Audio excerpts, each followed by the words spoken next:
Amazon, हम सब बचपन से इसे सबसे बड़ी नदी के रूप में पढ़ते आए हैं, लेकिन ये सिर्फ एक नदी नहीं है। अमेज़न बेसिन लगभग ऑस्ट्रेलिया के बराबर है, यानी एक पूरा महाद्वीप। बरसात के मौसम में ये नदी इतनी दूर तक बहती है कि इसके ऊपर अभी तक एक भी पुल नहीं बनाया जा सका। हर 24 घंटे में अमेज़न नदी करीब 19 क्यूबिक मीटर पानी महासागर में लेकर जाती है।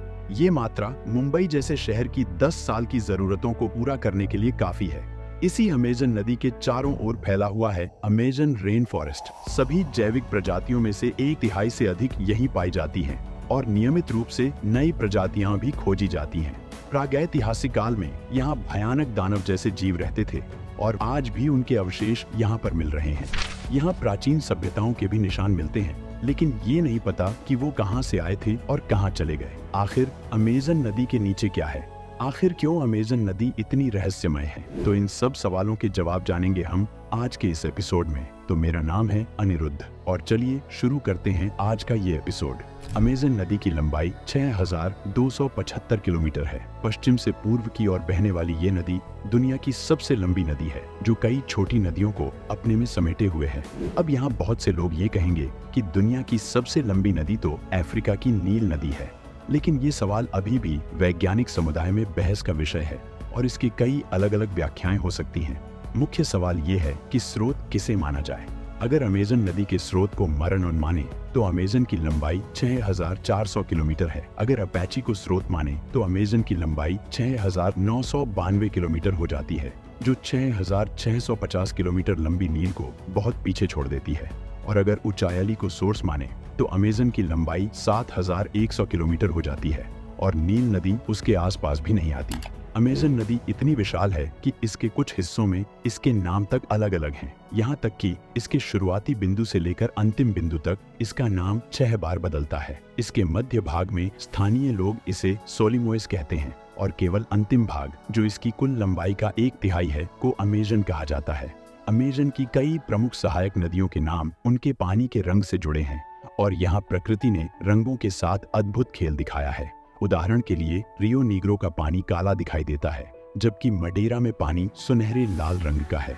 ब्राजील के मनाउस के पास रियो नीग्रो पीले और मटमैले सोलिमोस के पानी से मिलती है, जो एंडीज की ढलानों से नीचे बह रही होती है। ये दोनों नदियां एक ही धारा में मिलती हैं और लंबे समय तक दो अघुलनशील तरल की तरह अलग अलग बनी रहती हैं। पूरा अमेज़न बेसिन एक विशाल लोलैंड एरिया है जो वर्षावनों से ढका हुआ है और दक्षिण अमेरिका के उत्तरी हिस्से में फैला है। ये क्षेत्र ब्राजील, कोलंबिया, पेरू और बोलीविया तक फैला हुआ है। बेसिन का क्षेत्रफल 6.5 मिलियन वर्ग किलोमीटर में फैला है, जो हमारे ग्रह की कुल भूमि का लगभग 5% है। इसकी तुलना ऑस्ट्रेलिया महाद्वीप से की जा सकती है, जो लगभग 7.7 मिलियन वर्ग किलोमीटर में फैला है। ये नदी अत्यधिक गहरी है। इसके सबसे गहरे हिस्सों में इसकी गहराई 150 मीटर तक पहुंचती है। अब ये तो जाहिर है कि इतनी विशाल नदी का निर्माण बहुत लंबे समय में हुआ है। अमेज़न का उद्गम मियोसीन युग में लगभग 11 मिलियन साल पहले एक महाद्वीपीय नदी के रूप में हुआ। इसकी आधुनिक रूपरेखा लगभग 2.4 मिलियन साल पहले प्रारंभिक प्लाइस्टोसीन काल में बनी, लेकिन इससे पहले कई लाखों वर्षों के दौरान इस नदी ने अपने आकार में परिवर्तन लाया, खुद को फिर से एक नया आकार दिया और यहाँ तक कि बहाव की दिशा भी उलटी कर दी। इतना ही नहीं, क्रेटेशियस काल में प्रारंभिक अमेज़न नदी अफ्रीकन नदी प्रणाली का हिस्सा थी। ये अफ्रीका के वर्तमान आंतरिक हिस्से से पश्चिम की ओर बहती थी। यहाँ आपको जरूर हैरानी हो रही होगी, क्योंकि अफ्रीका और साउथ अमेरिका एक दूसरे से हजारों किलोमीटर दूर हैं। तो फिर अमेज़न नदी अफ्रीका का हिस्सा किस तरह हो सकती है? पर दोस्तों, ये सच है कि अपने इतिहास में अमेज़न नदी एक महाद्वीप से दूसरे महाद्वीप तक जाने में सफल रही। मुझे पता है कि ये अजीब लगता है, लेकिन ये सच्चाई है। मोटे तौर पर कहें तो उस समय ये दोनों विशाल महाद्वीप आपस में जुड़े हुए थे, जिसे वेस्टर्न गोंडवाना के नाम से जाना जाता है। 80 मिलियन साल पहले ये दोनों महाद्वीप आखिरकार एक दूसरे से अलग हो गए। इसी प्रकार अमेज़न नदी दो अलग अलग महाद्वीपों पर पहुंच गई और उनके बीच कोई जल संधि नहीं, बल्कि एक पूरा महासागर आ गया। इस समय अमेज़न नदी साउथ अमेरिका में दक्षिण की ओर बहती थी, लेकिन जल्दी ही ये भी बदलने वाला था। 15 मिलियन साल पहले एंडीज पर्वत श्रृंखला के निर्माण का मुख्य चरण शुरू हुआ। ये टेक्टोनिक मूवमेंट नास्का प्लेट के दक्षिण अमेरिकी प्लेट के नीचे खिसकने से हुआ। एंडीज के निर्माण ने अमेज़न नदी के रास्ते को रोक दिया, जिसके कारण पानी वहीं पर स्टोर होने लगा और अमेज़न बेसिन को एक विशाल आंतरिक समुद्र में बदल दिया। धीरे धीरे ये विशाल जल क्षेत्र एक विशाल दलदली मीठे पानी की झील में बदल गया और यहाँ के जीव जंतु मीठे पानी में जीने के लिए अनुकूलित हो गए। 11 से 10 मिलियन साल पहले पश्चिम से पानी ने बलुआ पत्थर को तोड़ते हुए रास्ता बनाया और अमेज़न ने पूर्व की ओर बहना शुरू कर दिया, जो इसके पहले की दिशा के बिल्कुल विपरीत था। उस समय तक सेनोजोइक हिम युग समाप्त हो चुका था और अमेज़न में जीवन अपनी सारी विविधताओं के साथ फलने फूलने लगा, जैसा कि हम आज देखते हैं। सतह पर जीवन के फलने फूलने के अलावा इन लाखों वर्षों में नदी बेसिन के नीचे भी बहुत कुछ घटित हुआ। अमेज़न नदी के समानांतर इसकी एक जुड़वा नदी भी बहती है, लेकिन वो जमीन से कई किलोमीटर नीचे, जिसके बारे में वैज्ञानिकों को काफी समय तक कोई जानकारी नहीं थी। 2011 में ब्राजीलियन जियोफिजिकल सोसाइटी की 12वीं अंतर्राष्ट्रीय कॉन्फ्रेंस में, जो कि रियो डी जनेरियो में आयोजित हुई थी, वैज्ञानिकों के एक समूह ने अमेज़न बेसिन पर की गई कुछ जियोलॉजिकल रिसर्च पेश की। इस रिपोर्ट ने वैज्ञानिक समुदाय में बेसिन के प्रति रुचि को फिर से जागृत कर दिया और बहुत सी नई चर्चाओं को शुरू कर दिया। भारतीय वैज्ञानिक वालिया मनथाल हमजा, जो कि ब्राजील के नेशनल ऑब्जर्वेटरी से जुड़े हैं, इनकी गणनाओं से पता चला है कि अमेज़न बेसिन के इस क्षेत्र में एक विशाल भूमिगत प्रवाह अवश्य होना चाहिए। यह जल प्रवाह बहुत बड़ा है और अमेज़न नदी के ठीक नीचे स्थित है। इसकी गहराई 4 किलोमीटर है, यानी कि अमेज़न नदी के 4 किलोमीटर नीचे एक और विशाल अनजान नदी बहती है। ये सुनने में काफी अजीब लगता है कि नदी के नीचे एक और नदी कैसे हो सकती है, बट ये सही है और कई एक्सपेरिमेंट से ये प्रूव भी किया जा चुका है। इतनी बड़ी खोज के सम्मान में इस नदी का नाम इसके खोजकर्ता के नाम पर हमजा नदी रख दिया गया। जब वैज्ञानिकों ने उस क्षेत्र में मौजूद सैकड़ों साल पुराने कुओं में कई सारे सिस्मिक सेंसर और अन्य उपकरण लगाए, तो उनके डेटा ने इस भूमिगत जल प्रवाह के स्थान को पहचानने में मदद की।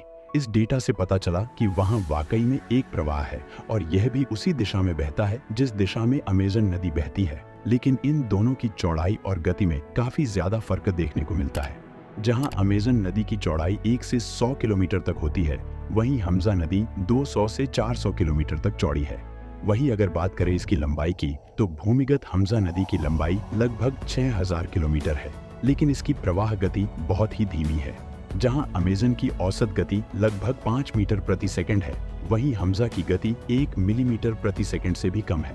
इसका मतलब है कि हमजा को असल में नदी कहना भी उचित नहीं है। इसकी तुलना एक ग्लेशियर की गति से की जा सकती है। हालांकि अपनी विशाल क्षमता के कारण हमजा नदी अटलांटिक महासागर के जल में योगदान करती है। ये नदी करीब 3000 क्यूबिक मीटर पानी हर सेकंड अटलांटिक महासागर में ले जाती है। अमेज़न की ये रहस्यमयी भूमिगत हमशक्ल नदी हमजा भी अमेज़न के मार्ग का अनुसरण करती है और पश्चिम से पूर्व की ओर बहते हुए महासागर से नीचे गहराई में मिलती है। हमजा और अमेज़न नदियां पृथ्वी की क्रस्ट के अलग अलग स्तरों पर बहने वाली एक यूनिक जियोलॉजिकल सिस्टम को प्रदर्शित करती हैं। ये दोनों अमेज़न बेसिन की प्रमुख जल निकासी प्रणालियां हैं। इन नदियों का अस्तित्व चाहे जितना भी रहस्यमय क्यों न हो, लेकिन अमेज़न बेसिन के इस क्षेत्र में और भी कई अद्भुत और रहस्यमय चीजें हैं। अमेज़न नदी अपने आप में एक विशाल इकोसिस्टम है। जैव विविधता के संदर्भ में अमेज़न के वर्षावन और नदी अत्यधिक समृद्ध है। यह नदी लगभग 54 लाख वर्ग किलोमीटर क्षेत्र में फैले बेसिन के साथ दुनिया का सबसे बड़ा जल बेसिन बनाती है। अब तक के अध्ययनों से पता चला है कि अमेज़न नदी में लगभग 3000 मछलियों की प्रजातियां निवास करती हैं। इसके अलावा यहाँ पर खोज कार्य लगातार जारी है और वैज्ञानिकों का मानना है कि यहाँ प्रजातियों की संख्या और भी अधिक हो सकती है। इसके अलावा इस नदी में केकड़े, शैवाल और कछुओं की हजारों प्रजातियां भी पाई जाती हैं और उम्मीद की जाती है कि भविष्य में इनकी और भी प्रजातियां खोजी जा सकती हैं। अमेज़न नदी में कई प्रकार के स्तनधारी जीव भी पाए जाते हैं। यहाँ एक खास प्रकार की डॉल्फिन भी रहती है, जिसे अमेज़न नदी डॉल्फिन के नाम से जाना जाता है। इसकी लंबाई लगभग 80 फीट तक हो सकती है और इसकी स्किन का कलर इसकी उम्र के साथ बदलता रहता है। युवा अवस्था में इसका रंग हरा होता है, लेकिन जैसे जैसे उम्र बढ़ती है यह गुलाबी दिखाई देती है और फिर अंत में सफेद रंग में बदल जाती है। यहाँ की स्थानीय मान्यताओं में डॉल्फिन मछली को लेकर एक दिलचस्प कहानी प्रचलित है। लोगों का कहना है कि ये डॉल्फिन्स किनारे आकर सुंदर महिलाओं का रूप धारण कर लेती हैं और अपनी सुंदरता से लोगों को मोहित कर नदी की गहराइयों में ले जाती हैं। इसके अतिरिक्त अमेज़न नदी के मीठे पानी में अमेज़ोनियन मैनिटी नाम की मछलियां भी रहती हैं, जिन्हें स्थानीय लोग सीखो कहते हैं। ये मछलियां केवल मीठे पानी में पाई जाती हैं और इसलिए सीमित जल क्षेत्र में ही जीवित रह सकती हैं। इस कारण इनकी संख्या में काफी कमी आई है और अब ये संरक्षित की जाने वाली संकटग्रस्त प्रजातियों में शामिल हो गई हैं। अमेज़न नदी और उसकी सहायक नदियों का व्यापक जल क्षेत्र कई शिकारी जानवरों का भी निवास स्थान है। इस क्षेत्र में ऊदबिलाव बड़ी संख्या में पाए जाते हैं और यह उनका सबसे सुरक्षित ठिकाना माना जाता है। ऊदबिलाव की शिकार की प्रवृत्ति और मांसाहारी स्वभाव के कारण इसे यहाँ रिवर वुल्फ के नाम से भी जाना जाता है। ये ऊदबिलाव पानी में मछलियों का शिकार करते हैं और उनमें से पिरान्हा मछली इनका पसंदीदा भोजन है। लेकिन जल स्तर में लगातार गिरावट और जंगलों के घटने के कारण इनकी संख्या में कमी आई है। साथ ही अमेज़न के जंगलों में बढ़ती मानवीय गतिविधियों के चलते इनका शिकार तेजी से हो रहा है, जिससे इनकी संख्या में तीव्र गिरावट दर्ज की गई है और अब इन्हें भी संकटग्रस्त प्रजातियों में गिना जाने लगा है। अमेज़न नदी को पानी में रहने वाले सांपों के लिए प्रमुख आवास माना जाता है। इसके उथले पानी में विभिन्न प्रकार के सांप पाए जाते हैं। इस क्षेत्र में सबसे लंबा सांप एनाकोंडा पाया जाता है, जिसे अमेज़न नदी के उथले पानी में तैरते हुए देखा जा सकता है। इसके अलावा अमेज़न नदी में एक और खतरनाक शिकारी कैइमन भी पाया जाता है। यह छिपकली की सबसे बड़ी प्रजातियों में से एक है और ऐसा माना जाता है कि कैइमन यहाँ पिछले 8 करोड़ सालों से मौजूद हैं। नदी के बनने से भी पहले कैइमन ने इस जल क्षेत्र में अपना वर्चस्व स्थापित कर लिया था। यह पानी में सबसे फुर्तीला और खतरनाक शिकारी माना जाता है। यह प्राणी लगभग 5 मीटर लंबा और करीब 500 किलो वजनी होता है। अमेज़न नदी के उथले पानी में हरे रंग के एनाकोंडा भी मिलते हैं, जो पानी में रहने वाले अजगरों की एक खास प्रजाति है। ये अद्वितीय प्रजाति केवल अमेज़न के वर्षावन में बहने वाली इस नदी के उथले पानी में ही पाई जाती है। अमेज़न नदी को मछलियों की हजारों प्रजातियों के लिए सबसे अनुकूल घर माना जाता है। यह दुनिया की इकलौती नदी है जहाँ मछलियों की इतनी विशाल विविधता पाई जाती है।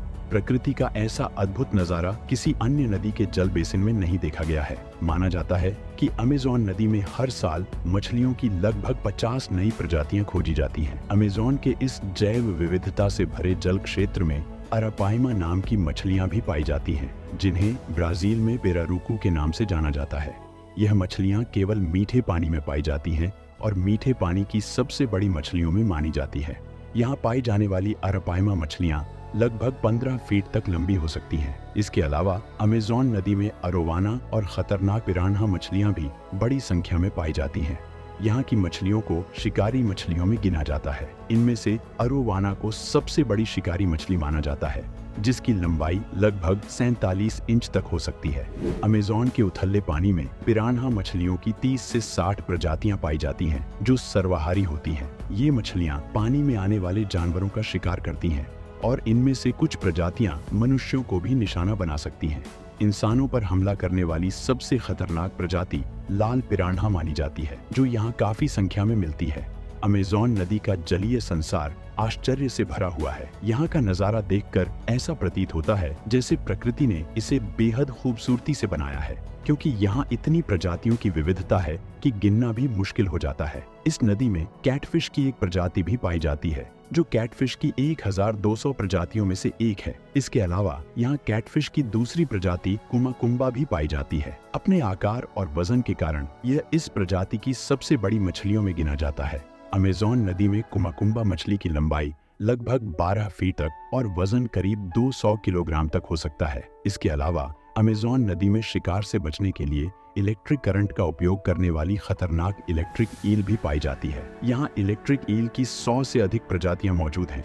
अमेज़न नदी केवल बड़ी मछलियों या विशालकाय कैइमन और एनाकोंडा का घर ही नहीं है, बल्कि इसके मीठे और उथले पानी में विभिन्न प्रकार के माइक्रोबायोटा भी बड़ी मात्रा में पाए जाते हैं। इन माइक्रोबायोटा पर अब तक बहुत कम शोध हुआ है, लेकिन फिर भी अमेज़न नदी में इनकी कई प्रजातियां पाई जाती हैं। अमेज़न नदी की करीब 1000 से अधिक सहायक नदियां हैं, जिनमें से लगभग 12 नदियां 1500 किलोमीटर से भी अधिक लंबी हैं।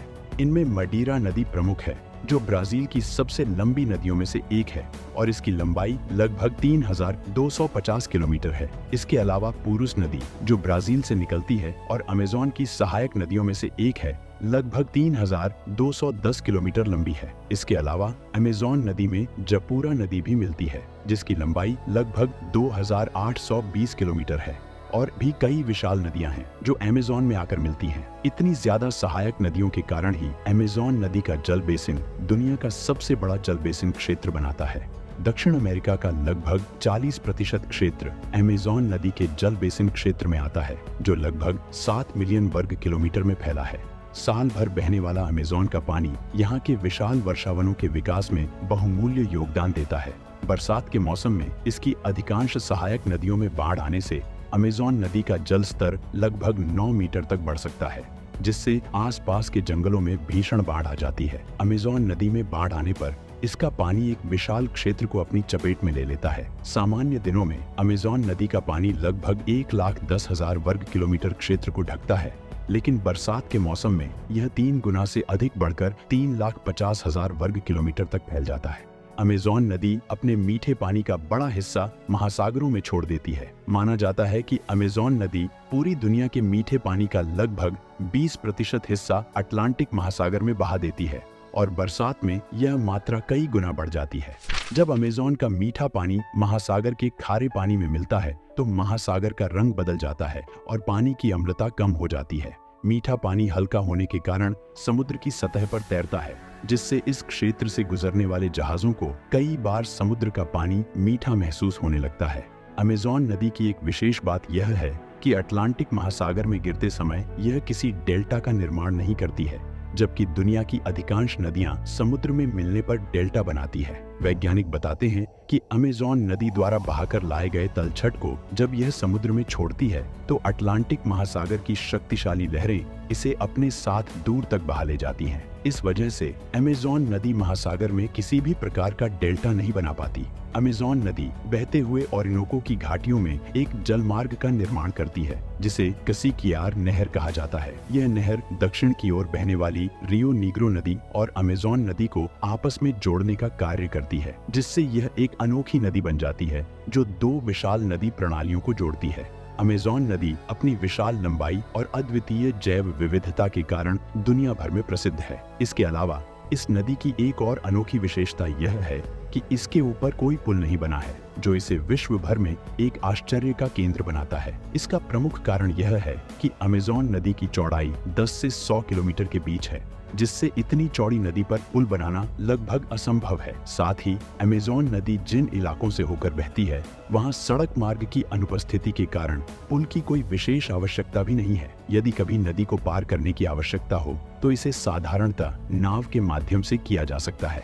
अमेज़न नदी और उसका वर्षावन प्रकृति का एक अद्वितीय उदाहरण है, जो प्राकृतिक आश्चर्य और समृद्धि से भरा हुआ है। लेकिन बदलते पर्यावरणीय हालात और बिगड़ते इकोसिस्टम के कारण अमेज़न के वर्षावन लगातार सिकुड़ रहे हैं। इसके साथ ही यहाँ होने वाली वर्षा में भी कमी देखी जा रही है, जिसके परिणाम स्वरूप अमेज़न नदी में पानी की आवक में गिरावट आई है। इस कमी के कारण इस नदी के जल में रहने वाले जीवों के लिए खतरा पैदा हो गया है और वे अपने अस्तित्व की रक्षा के लिए संघर्ष कर रहे हैं। अगर हमने इस दिशा में कदम नहीं उठाए और प्राकृतिक संरक्षण की ओर ध्यान नहीं दिया तो यह अद्वितीय वन संपदा और प्रकृति के आश्चर्य हम हमेशा के लिए खो सकते हैं। इसलिए ये जरूरी है कि हम अमेज़न नदी, उसके वर्षावनों और पृथ्वी के फेफड़ों को बचाने के लिए प्रकृति संरक्षण की दिशा में सक्रिय कदम उठाएं। हमें ऐसी मुहिम चलानी चाहिए जो अधिक से अधिक लोगों को पर्यावरण संरक्षण के प्रति जागरूक करे और वे इस मुहिम का हिस्सा बने, ताकि पृथ्वी फिर से हरियाली और समृद्धि से भर जाए। तो दोस्तों, आज की इस वीडियो में बस इतना ही। अगर ये वीडियो आपको पसंद आई तो इसे एक लाइक और चैनल को सब्सक्राइब जरूर करें। अगर आप हमारी और भी इंटरेस्टिंग वीडियोस देखना चाहते हैं तो आपके सामने आई इस वीडियो पर क्लिक कर दीजिए। मैं आपसे मिलता हूँ किसी और वीडियो में। तब तक के लिए धन्यवाद।